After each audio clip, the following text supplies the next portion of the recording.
মঙ্গলবার নবান্নের সাংবাদিক বৈঠক সারেন মুখ্যমন্ত্রী মমতা বন্দ্যোপাধ্যায়। সাংবাদিকদের সঙ্গে কথা প্রসঙ্গে নির্বাচন কমিশন ও বিজেপির বিরুদ্ধে সরব হন তিনি। কমিশনকে তুঘলকি কমিশন বলেও কটাক্ষ করেন তিনি।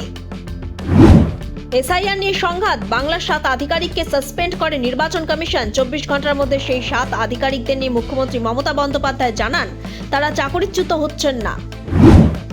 পশ্চিম মেদিনীপুরে কোতোয়ালির বনপুরা এলাকায় পথ দুর্ঘটনা, মৃত এক শিক্ষিকা এবং গাড়ির চালক, গুরুতর জখম আরও 4। উচ্চ মাধ্যমিক পরীক্ষার পর বাড়ি ফিরছিলেন তারা। 3 দিনে ভারত সফরে সস্ত্রীক ফ্রান্সের প্রেসিডেন্ট ইমানুয়েল ম্যাক্রো।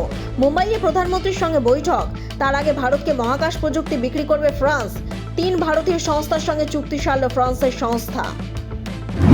বাংলাদেশের প্রধানমন্ত্রী হিসেবে শপথ নিলেন তারেক রহমান। মঙ্গলবার স্থানীয় সময় বেলা 11:15 নাগাদ স্থানীয় সংসদ ভবনের শপথ কক্ষে চলে শপথ গ্রহণ অনুষ্ঠান। ব্যুরো রিপোর্ট, লটারি সংবাদ।